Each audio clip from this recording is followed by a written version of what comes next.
ஆண்டவரும் உலக ரட்சகர் மீட்பெருமா இருக்கிற இயேசு கிறிஸ்து அற்புத நாமத்தினால் யாவருக்கும் காலை வாழ்த்துக்களை தெரிவித்துக் கொள்கிறோம். இன்றைக்கும் வாழ்வு தரும் உணர்வு வழியாய் உங்களை சந்திப்பதில் மிக்க மகிழ்ச்சி அடைகிறோம். வேத வசனத்துக்கு நேரடியாக செவி சாய்ப்போம்.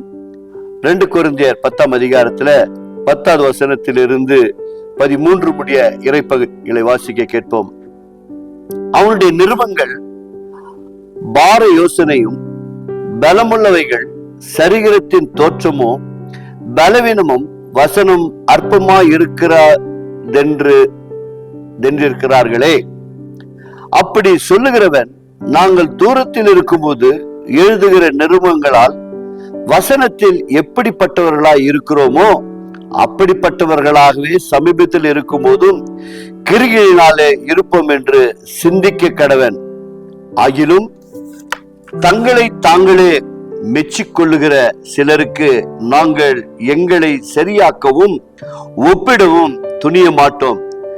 தங்களை கொண்டு தங்களை அளந்து கொண்டு தங்களுக்கே தங்களை ஒப்பிட்டு கொள்ளுகிற அவர்கள் புத்திமான்கள் அல்ல.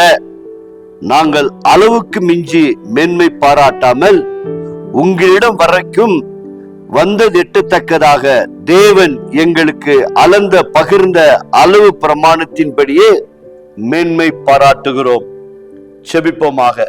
கிருபையுள்ள நல்ல ஆண்டவரே, எத்தனை குழப்பத்தின் மத்தியிலே ஜனங்கள் வாழ்கிறதை பரிசுத்த பவுல் உம்மை குறித்து மேன்மை பாராட்டுதலை குறித்து இந்த வேத சத்தியங்கள் எல்லாம் எழுதப்பட்டு இருக்கிறதப்பா. தூரத்தில் இருந்தாலும் சமீபத்தில் இருந்தாலும் வேத வசனத்தின்படிதான் நாங்கள் வாழ்கிறோம். அதன்படிதான் மற்றவர்களும் சிந்திக்க வேண்டும் என்று சொல்லப்பட்ட இந்த வேத சத்தியங்களுக்காக நன்றி. தகப்பனே, தேவனாகிய கர்த்தர் இந்த நிகழ்ச்சியின் வழியாய் எனக்கு ஒரு ஆறுதல் கிடைக்காதா? இந்த வசனத்தை வாசிப்பதனால் எனக்கு என்ன பலன் என்று ஒருவேளை நினைத்து கொண்டிருக்கலாம். வானம் பூமி ஒழிந்து போனாலும் என் வார்த்தை ஒழியாது என்று சொன்னீர். நீர் வாக்குத்தத்தம் பண்ணினவர், வாக்கு மாறாதவர் ஆண்டவரே. ஆனால் தன்னுடைய பிள்ளைகள் ஏக்கத்தோடு கூட இந்த கால வேளையில் ஆண்டவரே, வெளியிலே ஏதோ பல வேலைகளுக்காக கடந்து போக இருக்கிறார்கள்.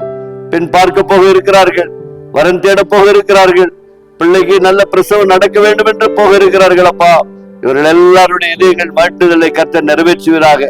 அப்படியே நீங்கள் செய்கிறமைக்காய் நன்றி ஆண்டவரே. இந்த நிகழ்ச்சியை பார்த்து கொண்டிருக்கிற ஒவ்வொரு பிள்ளைகளுடைய இதயத்தின் கண்ணீர்களை ஆண்டவருடைய பலிப்பிடத்துல வரட்டும். அப்பா, உங்களுடைய கணக்கில் எழுதப்படட்டும் சுவாமி. கர்த்தர் உம்முடைய பிள்ளைகளை ஆசீர்வதித்து வியாதியில் இருந்து ஒரு பரிபூர்ண சுகத்தை கொடுப்பீராக. கர்ப்பத்தின் கனிகளை கர்த்தர் ஆசீர்வதிப்பீராக. வேலை இல்லாமல் இருக்கிற பிள்ளைகள் வேலையை தேடி போகும்போது அவருடைய அதிகாரியுடைய கண்களை தயவும் கிருபையும் கிடைக்கட்டும் சுவாமி.